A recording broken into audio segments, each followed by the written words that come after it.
आज का टॉपिक है सैलरी ऑफ एएलपी इन 8 पे कमीशन, यानी 8वां पे कमीशन लागू होने के बाद रेलवे में एक एएलपी को कितना सैलरी मिलेगा।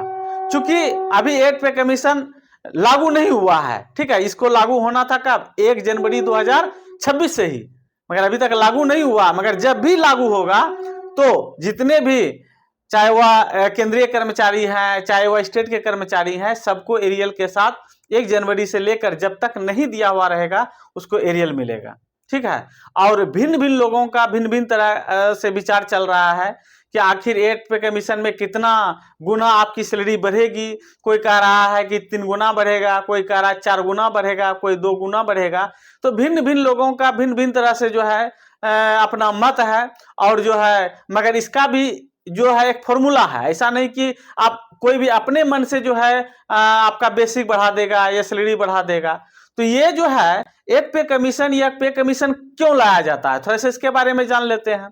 तो देखिए, कोई भी पे कमीशन इसलिए लाया जाता है ताकि जब हमारे देश में महंगाई बढ़ती है तो महंगाई बढ़ने के साथ साथ हमारे जेब का जो खर्चा भी बढ़ जाता है। तो जेब का खर्चा पर ज्यादा असर ना पड़े, इसको कंट्रोल करने के लिए हमारे वेतन में वृद्धि किया जाता है, ठीक है। चाहे वह केंद्रीय कर्मचारी हो, चाहे वह राज्य स्तरीय कर्मचारी हो, चाहे कोई मजदूर ही क्यों ना हो, इसका एक निर्धारित किया जाता है कि न्यूनतम वेतन उसका इतना रहना चाहिए, न्यूनतम दैनिक जो उसका मजदूरी है उतना रहना चाहिए, इससे कम नहीं रह सकता है, ठीक है। तो ये जो है महंगाई का ज्यादा असर आपके पॉकेट पर ना पड़े, इसको कंट्रोल करने के लिए हमारे देश में जो सिस्टम है वह है पे कमीशन। क्योंकि केंद्रीय कर्मचारी में रेलवे एक ऐसा नौकरी देने वाला डिपार्टमेंट है जिसमें सबसे ज्यादा कर्मचारी काम करते हैं, इसीलिए सब का फोकस जो है रेलवे पर रहता है। उनको पता है कि अगर रेलवे लागू कर दिया तो धीरे धीरे सब लागू कर देगा, इसीलिए सबसे पहले जो है ना रेलवे के कर्मचारी पर देखा जाता है कितना इसका जो है इसका बढ़ा वेतन और किस प्रकार से। ठीक उसी प्रकार जो है और भी जो कर्मचारी है उसका बढ़ेगा, फिर स्टेट के कर्मचारी का ही बढ़ेगा, वही रूल लागू होगा। जैसा कि आप लोग जानते हैं कि ग्रेड पे जो है एएलपी का, जैसे आप ज्वाइनिंग करते हैं तो आपका 1900 रहता है, अब बेसिक रहता है 19,900, ठीक है। क्योंकि लेवल जो एएलपी का जो लेवल है लेवल 2 का है, और इम्प्लीमेशन जो होना चाहिए, यानी 8 पे कमीशन जो लागू होना चाहिए वह 1 जनवरी 2026 को ही लागू होना चाहिए, ठीक है। तो जब भी लागू होगा साथ में सब मिला के आपको एरियल दिया जाएगा। देखिए, कोई भी जो है ना कमीशन जब लागू होता है तो वह निर्भर करता है, उसका जो फैक्टर बनाया गया है फिटमेंट फैक्टर। फिटमेंट फैक्टर क्या होता है, वह निर्धारित करता है वर्तमान के महंगाई को, ठीक है। महंगाई को विश्लेषण करने के बाद तब जो है निर्धारित करता है कि आने वाले समय में क्या आपके जेब पर ज्यादा असर ना पड़े, उसको देखते हुए जो है बेसिक के साथ कोई 2 गुना 3 गुना इस प्रकार से बढ़ाया जाता है, ठीक है। तो अभी देखा जाता है कि भिन्न भिन्न जो है स्तर पे कोई कह रहा है कि 2.7 बढ़ेगा, कोई कह रहा है 2.5 बढ़ेगा, कोई कहता है 2.3 बढ़ेगा। और हमको लग रहा है कि ये इतना सा ना बढ़ के जो है ना, इतना जो है ना अनुमान नहीं है बढ़ाने का, क्योंकि जो देश चाहता है, ठीक है, केंद्र सरकार चाहता है कि जितना कम से कम में हम अपना काम निकाल ले, क्योंकि यह जितना ज्यादा होगा उतना ही सरकारी खजाने पर लोड बढ़ेगा, ठीक है। तो हम 2.5 2.7 2.8 नहीं लेकर के हम जो एक मेरा खुद का विश्लेषण है वो कहता है लगभग जो है 2.1 गुना बढ़ना चाहिए, ठीक है। इससे कम तो नहीं होना चाहिए, इससे अगर कम होता है तो बात अलग है। अगर देखा जाए पिछला 7th सीपीसी अगर देखें पे कमीशन देखें तो 2.7 किया गया था, ठीक है। 2.7 टाइम्स में जो है बढ़ा था, 2.7 गुना बढ़ा था। तो अगर 2.7 गुना भी नहीं बढ़ा है तो कम से कम 2.1 तो बढ़ेगा ही बढ़ेगा, ठीक है, दुगुना तो होगा ही होगा। तो आखिर जो है यह जो फिटमेंट फैक्टर है यह बैठता है बेसिक के साथ कितना गुना बढ़ाया जाए, और उसी के आधार पर आपका सारा अलाउंसेस बढ़ जाता है। जैसा कि आप लोग जानते हैं कि रेलवे में कर्मचारी को भिन्न भिन्न प्रकार के अलाउंसेस दिए जाते हैं, और खास तौर पर जो कि एएलपी के हैं, एएलपी में रनिंग कर्मचारी हैं, ठीक है। तो अभी जो है बेसिक कितना है भैया, बेसिक है 19,900, ठीक है।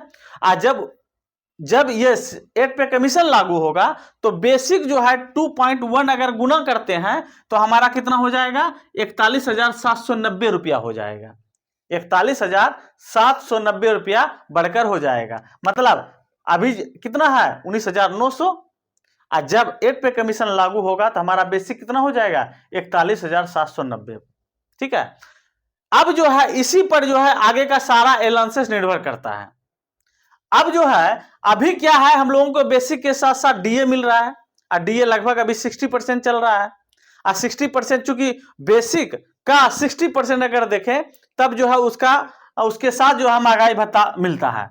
तो जैसे ही 8 पे कमीशन लागू होगा आपका जो डियरनेस अलाउंस है, महंगाई भत्ता, उसको जीरो कर दिया जाएगा, मतलब उसको नील कर दिया जाएगा, यानी महंगाई भत्ता आपको कुछ नहीं मिलेगा। मिलेगा कब, हर 6 महीने के बाद, हर 6 महीने के बाद 3%, 2%, 3%, 4%, इस तरह से महंगाई को देखते हुए बढ़ाया जाएगा, और साल में 2 बार महंगाई भत्ता बढ़ेगा, ठीक है। इतना सा समझ गए। अब जो है उसके बाद हम लोगों को क्या मिलता है, अगर रेल कर्मचारी हैं और सरकारी क्वार्टर नहीं लिए हुए हैं तब आपको हाउस रेंट अलाउंसेस मिलता है। यह जो एचआरए है वो आपको 3 स्तर पे दिया जाता है, एक्स वाई जेड। एक जो मेट्रो सिटी के अंतर्गत आता है, जैसे दिल्ली हुआ, मुंबई हुआ, सिकंदराबाद हुआ, कलकत्ता हुआ, ये सब क्या हुआ, हावड़ा हुआ, ये सब मेट्रो सिटी के अंतर्गत आता है। उसमें जो है आपको बेसिक का 24% मिलेगा, और जो नॉन मेट्रो सिटी है, ठीक है, तो नॉन मेट्रो सिटी के लिए जो है आपको 16% मिलेगा बेसिक का, और जो ग्रामीण क्षेत्र के अंतर्गत आते हैं उसमें आपको 8% मिलेगा। और यह बेसिक जो है 41,790 है, जो कि 24%। आप प्लस जो है हम एक्स्ट्रा जो है रनिंग स्टाफ होने के कारण, चूंकि लोको पायलट और गार्ड रेलवे में रनिंग स्टाफ के अंतर्गत आते हैं, और जितने भी रनिंग कर्मचारी हैं सिर्फ उसका जो है उसके बेसिक का 30% एक्स्ट्रा जोड़ करके उसको एचआरए के रूप में दिया जाता है। अब देखिए अब क्या है, 41,790 का 24% प्लस फिर इसका जो अमाउंट निकलेगा उसका 30%, और दोनों को आपस में जोड़ने के बाद हमको मिलता है 13,049 रुपया। यानी एचआरए के रूप में अगर हम देखें उस समय 8 पे कमीशन लागू होने के बाद हमको कितना मिलेगा, लगभग 13,049 रुपया, ठीक है। आप जान लिए एक्स वाई और जेड टाइप के सिटी के लिए अलग अलग मिलता है 8, 16 और 24, और इसका भी जब बाद में बढ़ेगा तो यह बढ़ता है। तो चौथा नंबर है ट्रांसपोर्टेशन अलाउंस, यानी आप अपने घर से अपने ड्यूटी पर जाने और आने के लिए जो भी पेट्रोल डीजल खर्चा होता है या किराए लगाकर जो जाते हैं, यानी आपको यातायात साधन के लिए जो है आपको हर महीना रेलवे की तरफ से टीए दिया जाता है, और जो कि एक तरह से देखा जाए तो इसका भी जो है ना इसी तरह जो है टीए दिया जाता है, क्योंकि 2400, 3600 और 5400 3 प्रकार से बांटा गया है, जो कि अभी 3600 के लगभग में है, और हमको लगता है आने वाले समय में 5000 के लगभग हो जाएगा ये, ठीक है, बढ़ेगा ही बढ़ेगा। उसके बाद जो है night duty allowance, night duty जब आप ड्यूटी करते रात में नेचर के विरुद्ध, तो नेचर के जब विरुद्ध आप ड्यूटी करते हैं तो उसका अलग से अलाउंसेस दिया जाता है, और 6 घंटा का 1 यूनिट होता है, ठीक है, और 1 यूनिट का है, इसका जो एक फॉर्मूला है बेसिक प्लस डीए बटे 200। बेसिक को हम 41,790 को 200 से भाग दिए तो 208 रुपया हुआ लगभग, ठीक है। तो अगर हम देखते हैं अगर एक महीना में 10 यूनिट भी काम करते हैं, नाइट हो ही जाता है, 10, 12, 14 यूनिट तक बन जाता है, तो 10 यूनिट ही हम काउंट करते हैं, तो 10 यूनिट अगर हम काउंट करते हैं तो लगभग 2000 रुपया जो है 2080, यानी 2000 रुपया पर मंथ जो है सिर्फ नाइट ड्यूटी का अलग से हमारा बन जाएगा। उसके बाद देखते हैं एनएचए, नेशनल हॉलीडे अलाउंसेस, जो कि राष्ट्रीय अवकाश है। राष्ट्रीय अवकाश तो ऐसे तो जान ही करते हैं 3 है मुख्य रूप से, है ना, और उसके अलावा भी है जिसमें ईद है, होली है, दिवाली है, बहुत सारा और पर्व त्यौहार है जो कि हिंदू मुस्लिम सिख ईसाई सब के लिए बनाया गया है, ठीक है। तो सब मिला के लगभग 10-12 है, तो एक ही हम मानते हैं।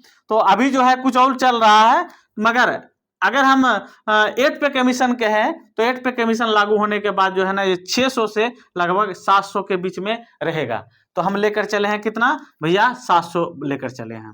उसके बाद जो है 7वां नंबर है जो कि सबसे महत्वपूर्ण है, किलोमीटर अलाउंसेस। किलोमीटर अलाउंसेस और रेलवे कर्मचारी का जो वेतन बनता है थोड़ा सा ज्यादा जो बन जाता है, जिस पर नजर सबका रहता है, ये किलोमीटर अलाउंसेस पे। किलोमीटर अलाउंसेस क्या है भैया? जितना आप गाड़ी ज्यादा चलाएंगे, यानी आप जिस गाड़ी पर है जितना ज्यादा पहिया घूमेगा उतना ज्यादा आपका पैसा बनेगा। अब उसका भी एक निर्धारित किया गया है, ठीक है। तो इसके निर्धारण के लिए अलग अलग है कि पहले था क्या, 1 किलोमीटर चलाने पर 3.91 मिलता था, मगर अभी जो है 20/3/2026 को इम्प्लीमेशन हुआ है। और अब जो है जो कि इनिशियल में जैसे एलपी आप बनिएगा, इंडिपेंडेंट होइएगा, तो 4 रुपया 30 पैसा मिलेगा 1 किलोमीटर के लिए, ठीक है। और सीनियर जब एलपी बनिएगा तो तब आपको 4 रुपया 47 पैसा मिलेगा। उसके बाद और जैसे जैसे आगे बढ़िएगा, एलपीजी बनिएगा, उसके बाद जो है एलपीपी बनिएगा, ये सब जब बनिएगा तब उसका रेट अलग अलग है। चूंकि हम जो कैलकुलेट कर रहे हैं सिर्फ और सिर्फ एएलपी के लिए, इसलिए हम एएलपी से रिलेटेड बातों को यहाँ पर रखेंगे। तो अगर हम 1 किलोमीटर चलाते हैं तो 4.30 के हिसाब से, और अप्रोक्स में 3000 किलोमीटर सब बनाता ही बनाता है भैया, ठीक है। अगर आप मेल एक्सप्रेस चलाते हैं तो लगभग 7-8 हजार किलोमीटर बनेगा। तो अगर 7-8 हजार किलोमीटर यहाँ जोड़ दीजिए तो सोचिए कि कितना होगा। और अगर गुड्स ट्रेन चलाते हैं तो 3000, 2500, 3000 लगभग किलोमीटर बनेगा, ठीक है। तो हम ना बहुत ज्यादा लिए हैं ना कम लिए हैं, ठीक है। ऐसे हमको लेना चाहिए 4000 मगर 3000 लिए हैं, ताकि जो है आप के जो है ना आपका ज्यादा जो है जितना हम बता रहे हैं ना उससे कम का तो उम्मीद ही मत रखिए। 8 पे कमीशन जब लागू होगा तो उससे कम पैसा आपको नहीं मिलेगा, इतना सा जरूर है इस वीडियो को देखने के बाद, ठीक है। देखिए अब जो है इतना करते 3000 किलोमीटर से जोड़ते हैं तो लगभग 12,900 रुपया मिनिमम, यानी इससे कम नहीं होने वाला। मिनिमम जो है आपका 12,900 रुपया सिर्फ किलोमीटर से बनेगा। और अगर मेल एक्सप्रेस चला रहे हैं 7-8 से जोड़ दीजिए तो 25-26 हजार रुपया जो है ना सिर्फ किलोमीटर से बनेगा। और जो मेल एक्सप्रेस चलाते हैं ना लगभग जो है किलोमीटर उसका अच्छा खासा रहता है। जब हम भी वंदे भारत मेल एक्सप्रेस सब चलाते थे तो उस समय जो है 7,000 किलोमीटर, 8,000 किलोमीटर सिर्फ किलोमीटर से जो है 20-25 हजार बन जाता है, ठीक है। तो जो इजाफा जो होता है आपका सैलरी में आपके किलोमीटर पे इजाफा होता है। चूंकि हम लोग रनिंग कर्मचारी है इसलिए इस पर विशेष जोर रहता है। चलिए उसके बाद जो है हम लोगों को दिया जाता है सेल अलाउंस। सेल अलाउंसेस क्या होता है? बैटरी का खर्चा। बैटरी किसका खर्चा? जो आप रात में टॉर्च जलाते हैं ना, हरा पीला लाल रहते हैं ना, तो उसके लिए जो है हमको 320 रुपया पर मंथ। ऐसे तो अभी अलग अलग है, हम अभी मिल रहा है हमको 320 रुपया, ठीक है। तो 8 पे कमीशन लागू होगा तो और मिलेगा, तो हम चलो मान लेते हैं 320 रुपया ही देगा, है ना। तो उसके बाद जो है 9 नंबर पे हम है लीव अलाउंसेस। लीव अलाउंसेस क्या होता है? बेसिक का 1% मिलता है, ठीक है। तो बेसिक का 1% अगर देखें, जितना दिन आप जाइएगा ना छुट्टी में, तो छुट्टी में 1% अगर चले तो एक मान के चलते हैं 3 दिन भी अगर महीना में छुट्टी लेते हैं तो आपका लगभग जो है 1200 रुपया मिल जाता है। और 10 दिन छुट्टी गए तो सोचिए कितना मिल जाएगा, 1200 रुपया हुआ। तो ओवरऑल जो है ना जब आप टोटल जो है 8-9 प्रकार का अलाउंसेस जो है बेसिक के साथ लगभग 6-7 प्रकार का अलाउंसेस मिलता है। और इसके साथ यह तो हुआ कि हमको मिलता है, तो रेलवे कुछ काटती भी है ताकि आपको बाद में जो है उसका बेनिफिट मिले। क्या बेनिफिट मिलेगा? एनपीएस काटेगा, न्यू पेंशन स्कीम आपके जो है ना उसमें 10% काटता है, लगभग 5,000 काट लेगा। और रेलवे जो है एम्प्लॉय इंश्योरेंस, अगर आपके साथ कोई घटना घट जाती है, दुर्घटना हो जाती है तो इंश्योरेंस के रूप में 30 रुपया काटती है। और जहां पर आप जिस राज्य में ड्यूटी कर रहे हैं, जैसे हम बंगाल में ड्यूटी कर रहे हैं तो बंगाल सरकार जो है ना हम 200 रुपया पर मंथ हमको देना होता है, यानी क्योंकि वह जो है ना राज्य स्तरीय जो टैक्स होता है वो आपको देना होता है। ऐसे जो है दिल्ली में थे तो दिल्ली में नहीं लगता था, मगर यहाँ आए हैं तो यहाँ 200 रुपया पर मंथ जो है हमको देना पड़ता है बंगाल सरकार को, ठीक है। तो ये हुआ हमारा डिडक्शन। तो देखिए टोटल जो है 41,790 बेसिक हुआ, डीए तो 0 हो जाएगा।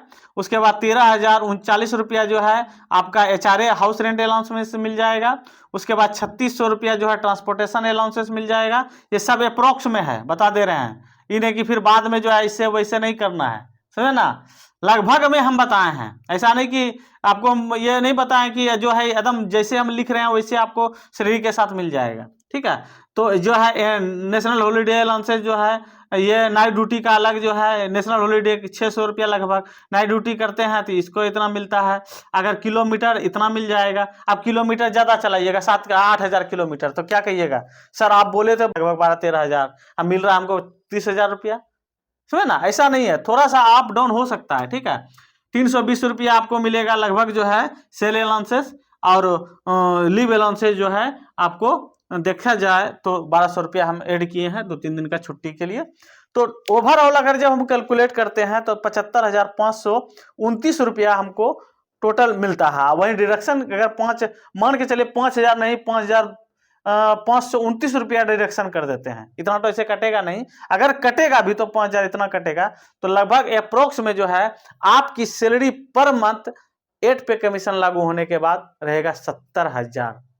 ये मिनिमम है, 70,000 से कम होने का चांसेस लगभग नहीं है। इसके साथ ही आप लोगों को बहुत सारा जो है रेलवे सुविधा देती है। क्या क्या सुविधा देती है, जैसे कि फैमिली के लिए पास दिया जाता है, घर आने जाने रेल में आप एसी में टिकट कटाइए, यात्रा कीजिए, प्लस जो है बच्चे के लिए जो है एजुकेशन के लिए पैसा दिया जाता है। उसके बाद जो है कहीं टूर पर जाते हैं उसका भी जो है अलग से, जैसे कि आप शिमला उमला जाइएगा तो वहाँ रेलवे का सुविधा दिया गया है, तो वहाँ भी आपको छूट मिलता है। तो उसके बाद हाउस तो मिलेगा ही मिलेगा, मेडिकल फैसिलिटी मिलेगा ही मिलेगा। तो अगर आप रेलवे में आ जाते हैं तो बहुत तरह की सुविधाएं आपको सैलरी के साथ साथ मिलता है, ठीक है। तो उम्मीद करते हैं कि आप अच्छी तरह से समझ गए होंगे कि रेलवे में भर्ती होने के बाद ALP बनने के बाद आपकी सैलरी 8 पे कमीशन में लगभग अगर कम से कम भी अगर आंका जाए तो 75,000 रुपया होने वाला है। तो मिलते हैं नेक्स्ट वीडियो में इंटरेस्टिंग जानकारी के साथ। धन्यवाद।